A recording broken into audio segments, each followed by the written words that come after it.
皆さんこんにちは、角鹿のりこうです。本日のテーマは花瓶に本格的なお正月花を飾るたった一つのテクニックってことで、早速やっていきましょうか。よし、そしたら今日は割と本格的な華やかなお正月花いけていこうかなと思うんですけど、毎年このチャンネルではこんな感じで100均のアイテムを使ったり、たった2本でいけてちょっとしたスペースに飾れるような、そんないろんなパターンのお正月花をご紹介していますので、ぜひ皆さんも好きなお正月花を見つけてチャレンジしてもらえたら嬉しいです。過去にご紹介したお花は再生リストのお正月花っていうところにまとめてありますので、今日のテーマであるこの花瓶。このチャンネルでは花瓶の生け方っていうのは色々と過去にもご紹介していまして、使うテクニックとしてはその時と同じになるんですけど、この動画から見られる方ももしかしたらいらっしゃると思うので、常にね、全くの初心者、初めてご視聴いただいた方にも、なるべくわかりやすいようにというのを意識して、毎回動画撮影していますので、知ってるよという方も改めて復習がてらお楽しみいただければなと。で、皆さん花瓶にお花をこうやって生けるとき、ただこうやって花瓶の底にスッと突っ込んでしまうだけというパターンがよく見受けられるんですね。で、そうなってくると生け花で大切なお花同士の空間、間合いというのがなくなってしまってギュッと窮屈に見えてしまうと、また多分これは松2本の方が分かりやすいんじゃないかなと思うんですけど、花瓶というのはこのように口が広いため、こんな感じでですね、松と松の間に空間、間合いを作りたくても手を離すとこう片方に寄っていってしまって空間がなくなってしまうと、ちょっと上見切れちゃってますけど、お互いの松がこうやってくっついちゃってますよね。本来だと、高さとかに変化をつけながら、一本一本の花材が生きるように、こうやって空間を作りたいんですね。じゃあどうするかというところで、もう本当に簡単なたった一つのテクニックご紹介しますので、早速それをやっていこうかなと。で、このまんまですと今ご覧いただいたように、こんな感じで行きたくても倒れてしまうので、まず一つ使うテクニックが、ここの器の口に合わせて枝を一本切ります。で、松というのは松ヤニといって、ベタベタした樹液が出てくるので、普段からお花を生けるような花瓶でしたらそんなに私は気にならないんですけど、なんか大切にしてる器とかでしたら、あまり松の枝は使わない方がいいかもしれないですね。で、これを器の口にピタッとはめていくんですけど、ちょっとずつ切っていかないと、切りすぎてしまうと下にストーンと落ちてしまうので、そこが難しいんですけどね。ちょっとずつ調整をしていく。もうちょっとかな。で、これ無理やりはめようとすると、陶器の器とかは結構強いんですけど、ガラスとかだとパキーンといっちゃうので、私も過去に1回やったことあるんですけど、そこだけ気をつけてくださいね。本当にちょっとずつ削っていく。OK。これで1本ガチッとはまりましたね。で、これが入ることで、まず1本目はこんな感じで入ってたと思うんですけど、もう1本を今かけた枝のこっちに入れることで、先ほどまで器の口が広かったのでこっちに倒れかかったんですけど、枝にこう支えられてくれるので、ここに空間を作ることができると。で、今上の方は見切れちゃってますけど、しっかりとお互いに空間が生まれています。ただこのテクニックを使うと、横には倒れてこないんですけど、前後にはやはりこう倒れてきてしまうので、このまんまだと若干こう前のめりのようなお花になってしまうんですね。横から見るとこんな感じかな。で、それもいかんぜよというところで、続いてもう一本をこんな感じで横にかけていくと、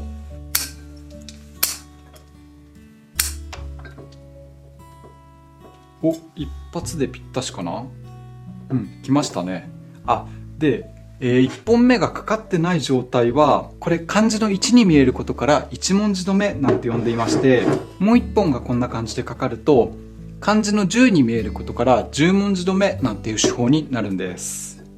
で、これがかかることで、1本目はこんな感じで、この田んぼの田の左下の方に入れていきます。で、続いて田んぼの田の右上の方に入れていくと、先ほどのように横にも倒れてこないし、前に倒れかかってきてもこれがストッパーになるので、さっきのように横から見た時に2本とも前傾にはならなくて、しっかりと横からもこうやって空間が生まれると。横から見ても縦から見てもお互いの松にこうやって空間が生まれてるのが見て取れるんじゃないかなと。今ずっと口元で映していきましたが、上の部分もこんな感じですね。しかもちょうど今ストッパーに木を2本使ってこっちの枝を短くしたので、長短もぴったしなんじゃないかな。ただ今回は器とのバランスもあるので、もうちょっと松は調整していこうかなと。で、このテクニックはですね、過去にもこちら、かなり人気だった動画があるんですけど、この動画で花瓶の生け方について詳しくご紹介していますので、今回はお正月花の綺麗な飾り方というところでご紹介していきますが、どんなお花にも使えるテクニックになりますので、ぜひ合わせてご視聴してみてください。よ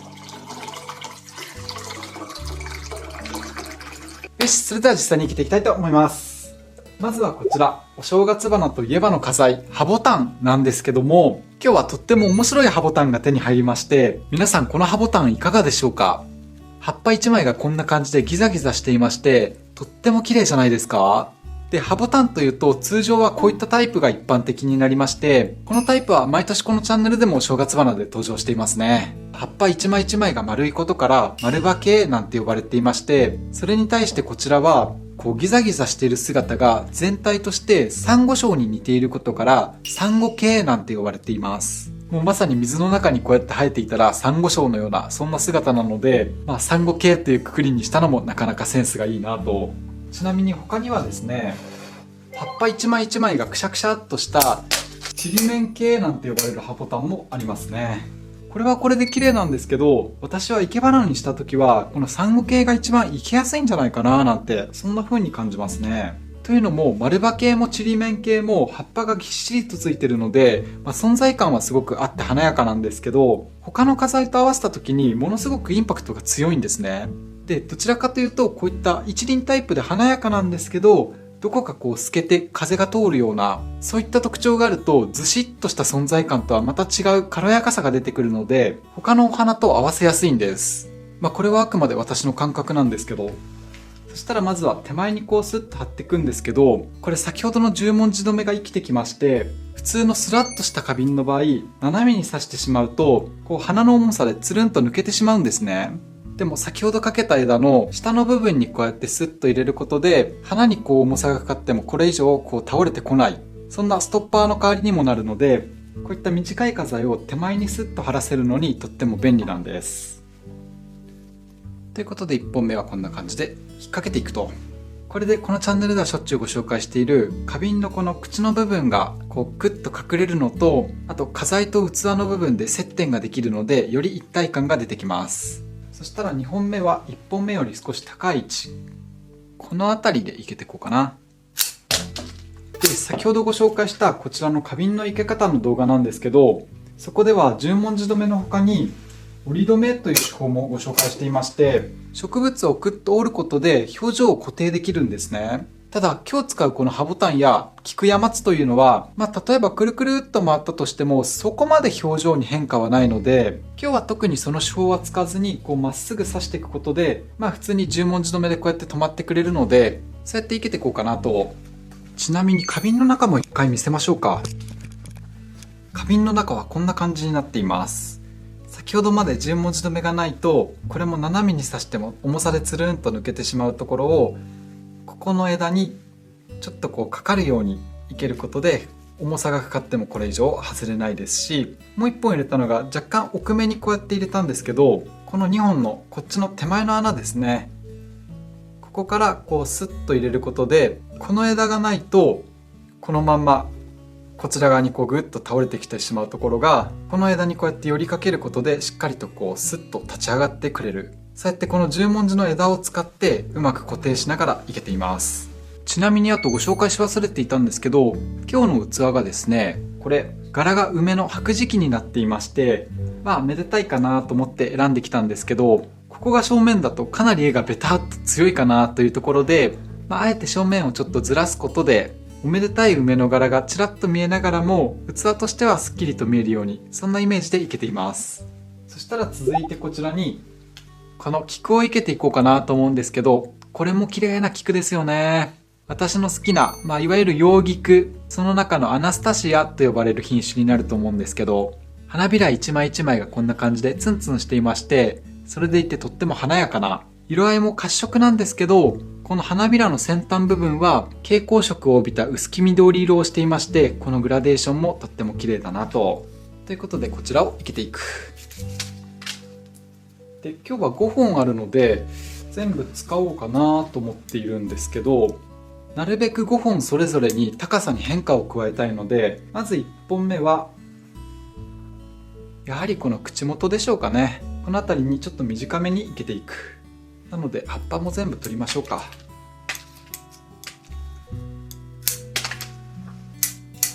そしたらまずはこちらを口元付近手前にスッと短めに生けていきます。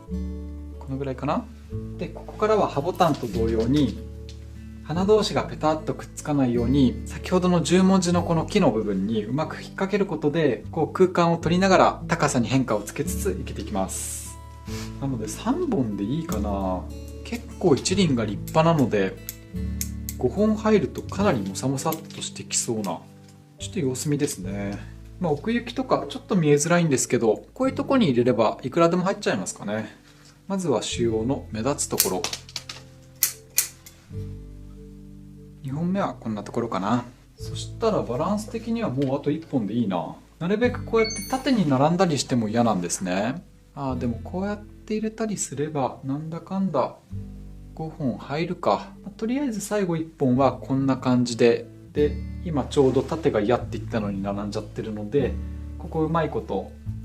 こう少し空間取りながら調整できればなと思うんですけど、もう1本は一番高い位置、この辺りに生けていきましょうか。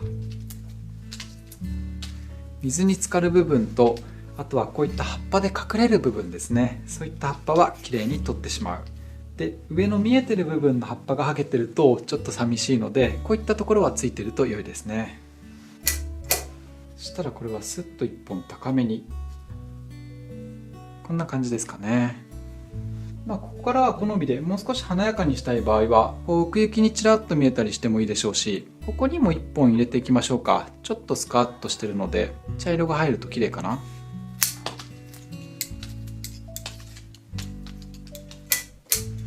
で今回は葉ボタンと聞くと松3種類でシンプルに生けてるんですけど、ここに例えば毎年生けている千両とか、あと南天みたいな赤い実が混ざり込むと、それはそれで一気にまた華やかなお花になるんじゃないかな。ということで菊はとりあえずこんな感じで OK。 そしたらここに最後松を生けていきます。松は結構高いので多分これ入りきらないな。ちょっと上見切れちゃうかもしれないですけど、松を2本生けていきたいと思います。で水に浸かっちゃうこういう付け枝とかはきれいに落とした方がいいんですけど、ちょうど今回のこの長さ的に花瓶の口の部分にこの付け枝がふわっと出るように生けてあげると、この部分無駄なく生けれると思うので、そうやって今日は生けていこうかなと思います。でこういった枝物は下の部分を半分にパチンと割ってあげるとより水揚げが良くなるんでね、もう半分に割っておきましょうか。十字にするとより丁寧です。他の花材が入ってると動いちゃうんですよね、花瓶は。そこがやはり難しいポイントですけど、さっきの4つに分けた穴のどこに入れるとバランスよく入るかなというところで探りながら生けていく。ここがいいかな。今回は左上の穴が開いていたのでそこに生けています。こんな感じですかね。で今動いちゃったお花もちょっと調整しながら整えていくと。葉ボタンが今完全に隠れちゃってるか。これはどうにかしたいな。なかなかやっぱ一発で決まらないのが生け花の難しさであり面白さだなと感じるんですけど、ですので逆に年の瀬で忙しい時期ではあるんですけど、日々こうやって慌ただしく時間に追われてる中でこう植物とゆっくりと向き合う時間、一本一本の感触とか匂いとか松もすごくいい香りがしてくるんですけど、そういったことを通してひいては自分とこうやって向き合ってる時間になるので、まさに今の現代人にぴったしの趣味というか習い事なんじゃないかなって思うんですけどね。で今下のこのボリューム感に対して上の部分1本だけだとちょっと寂しいので、もう1本は気持ち高い位置で生けていく。若松というのは1本茎がひょろっと伸びて、途中の1箇所で何本かにこうやって枝分かれするんですね。で通常だと2、3本、立派なのだとこうやっていっぱいついてるんですけど、その中でもこれまた一つ面白くてですね、本来この付け枝というのは1本だけでこうひょろっと伸びてるんですね。でもこれは今お伝えした若松の特徴がこの付け枝の部分でもう1本できてるんです。これ枝分かれした枝ひょろっと伸びて、この部分でまた1箇所こんな短い枝が何本も枝分かれしてまして、で最後にメインのものがスラッと伸びてる。でこれだけで見るとちょっとこの部分が逆にボテッと見えてるので、これ落とそうかなと思うんですけど、最初にご紹介したこういった動画では逆にこの部分をメインにいけたり、あと付け枝を全部落としてその付け枝を使ってちょろっといけたり、そういったお花もご紹介しているので、決してこういったものは無駄にはなんないです。ということでちゃんと取っておこうかなと。ていうか今菊が1本余ってるんですけど、もう本当にちょっとしたコップとかにこれだけでもなんか玄関とかちょろっとお正月雰囲気出ますね、飾っておくと。だから生け花って本当に面白いなと思うんですけど、場所によってこうやって華やかで立派なものも飾れるし、ちょっとしたスペースに飾ることもできるし。ということでもう一本はつかず離れずの位置で少し高めにこんな感じで生けていく。これも一応割っておきます。こんな感じかな。ちょっと上の部分見切れちゃってますけどね。こんな感じで今お互いに空間を作っています。でちょっと動いちゃった部分を調整したら、最後にですね、この部分がちょっと透けてるかな、染料かなんか入れば華やかになるんですけど、今日はないのでどっちみち、このチャンネルではおなじみのこちら100均とかで売ってる水引ですね。これ去年のもの取ってあったんですけど、綺麗なのでまた使っていこうかなと。でまず下の部分をこうやってセロハンテープでまとめていってあげて、でその後にこの水引は水につけなくても大丈夫なので、こういう竹串を使って下の部分にこうやって差し込んでいく。でそうするとこうやって軸ができるので、できた状態でここにふわっといけていこうかなと。竹串はあってもなくてもどっちでもいいとは思うんですけど、こんな感じで寂しい部分をカバーするように、そして中心からふわっと広がるように、まず1本目、もう1本この水引を足していく。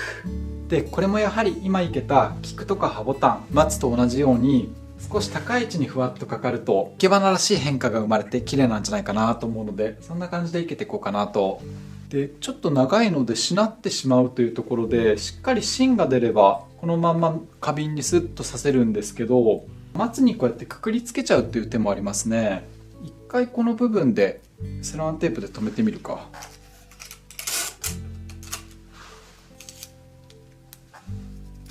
ここでまず留めて、でそうすると下と2箇所でこう止まってるので、結構この頑丈になったここの部分に先ほどのようにど忘れした竹串を刺していく。竹串を忘れるってやばいな。でこうすると竹串刺した部分がしっかりとこう心棒になってくれるので、このぐらいピンと刺したいかな。もう1箇所か。でこの竹串奥までスッと刺すと、これで OK ですね。でそしたら先端1本目と同じように少しふわーっと華やかに映るように広げていってあげて、これも中心部分からふわっと広がるように、こんな感じですかね。華やかだ。これでたった一つのテクニックを使って花瓶で生けた華やかなお正月花が出来上がりました。はい、いかがだったでしょうか。本日の動画が面白かった、ためになったという方はチャンネル登録や高評価をポチッとよろしくお願いいたします。それではまた次回、バイバイ。